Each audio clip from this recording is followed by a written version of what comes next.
7 মাসের প্রেগনেন্ট আমি। স্বামী বিদেশে গিয়েছে 3 মাস হলো।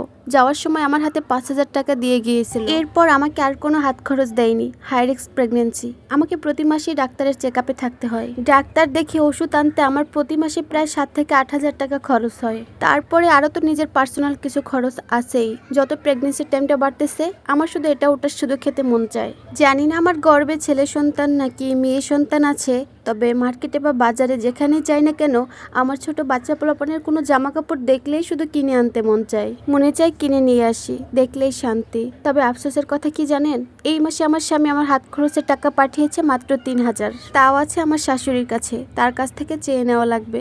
আমার স্বামী বিদেশে যাওয়ার পর থেকেই আমার শাশুড়ি মানে তার মায়ের অ্যাকাউন্টে সবসময় টাকা পাঠায়। এই তো গত মাসেও 80,000 টাকা পাঠিয়েছিল। তাছাড়াও প্রতি মাসে 80 থেকে 1 লাখ টাকা পাঠায়। মাঝে মাঝে এর থেকে বেশিও হয় আমাদের সংসারের খরচ বাবদ। আমার একটা ননদ আছে, তারও খরচ সহ আমাকেও কিছু কিছু টুকিটাকি খরচ দেয়। তবে সবচেয়ে বেশি কি খারাপ লাগে জানেন, আমার জন্য যে টাকাটুকু পাঠায় ওটাই তাদের চাই। আমার শাশুড়ির কাছে আমাকে কৈফিয়ত দিতে হয়, বলে রান্না বান্না খাওয়া দাওয়া সবকিছু তো আমাদের সাথেই করো, তাহলে এক্সট্রা কেন খরচ দেওয়া লাগবে।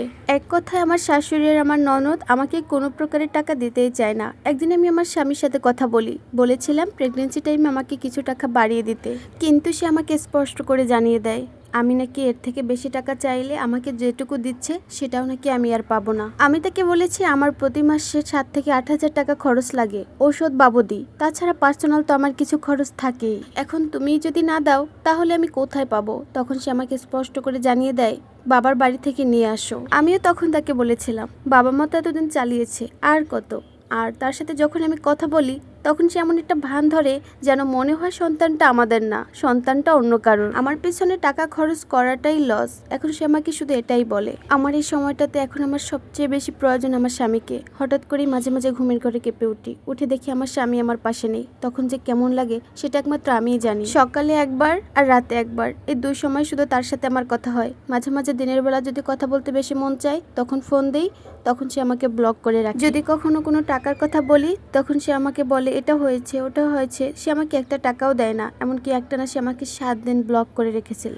মাঝে মাঝে 10 দিনও পার হয়ে যায়, তবুও সে ব্লক খোলে না। আমাদের বিয়ের 1.5 বছর পর্যন্ত আমার স্বামী আমার কাছে ছিল। এরই মধ্যে সে আমাকে কোনোদিন 500 টাকাও হাতে দেয়নি। আমার বিয়ের সময় যে উঁচু জুতা দিয়েছিল সেটা পরে আমাকে চলাফেরা করতে হয়। একদিন আমি তাকে বলেছিলাম আমাকে একজোড়া নর্মাল জুতো কিনে দাও, কারণ এটা পরে তার সবসময় চলাফেরা করা যায় না। কিন্তু সে আমাকে কিনে এনে দেয়নি, অথচ তার যে পছন্দের জুতা, তার যে পছন্দের পোশাক সবই সে কিনে নিয়ে আসতো বাসায়। বিয়ের পরে আমার শ্বশুর বাড়িতে আমার প্রথম শীতকালটা অনেক বেশি কষ্টে কাটিয়েছে, কারণ ওই শীতের সময় আমার স্বামী আমাকে একটা শীতের পোশাকও এনে দেয়নি। আমি আমার বাবার বাড়ি থেকে একটা শীতের পোশাক নিয়ে এসেছিলাম, যেটা আমি গত 2 বছর ব্যবহার করেছি বিয়ের আগে থেকেই। ওইটা দেখে আমার শাশুড়ি বলে তোমার আর শীতের পোশাক লাগবে কেন, এটা দিয়েই তো তুমি চালিয়ে নিতে পারবে। কথাটা আপনাদের কাছে হাসির মনে হলেও আমার কাছে যে কতটা কষ্ট লেগেছে সেটা একমাত্র আমিই জানি। ভোর 6টার সময় ঘুম থেকে উঠতাম, গরুর কাটাকুটা, তারপর ঘের থেকে অনেক মাছ নিয়ে আসতো। শীতের সকালবেলা সেই মাছগুলো বসে বসে করতাম শুধুমাত্র ওই পাতলা পোশাকটা পরেই। ওই শীতকালটা যে আমার কতটা কষ্টে কাটিয়েছি সেটা একমাত্র আমিই জানি।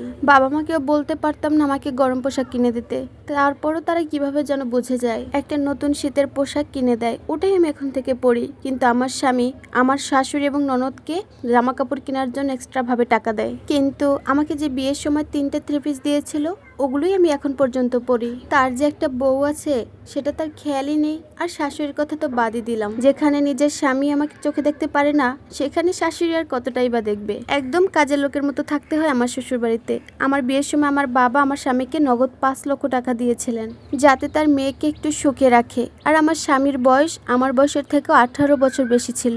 এমনিতেও তার থেকে আমার বয়স অনেক কম, যেখানে মানুষ বউকে দিয়েও বউ রাখতে পারে না, কিন্তু সে আমাকে কিছু না দিয়েও অনেক অধিকার ফলায় আমার উপর।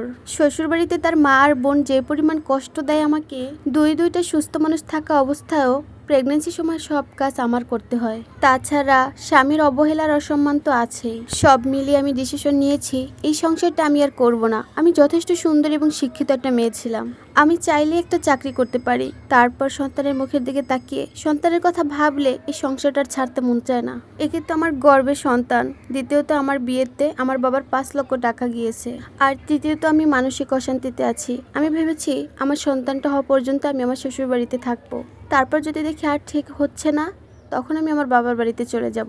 এতক্ষণ আমি আপনাদেরকে একটা আপুর জীবনের গল্প পড়ে শোনাচ্ছিলাম, তবে এমনটা কিন্তু অনেকের সাথেই হয়ে থাকে। আর কেউ যদি তার জীবনের গল্প আমাকে লিখে পাঠাতে চান, চাইলে আমার ইনবক্সে লিখে পাঠাতে পারেন। ধন্যবাদ সবাইকে।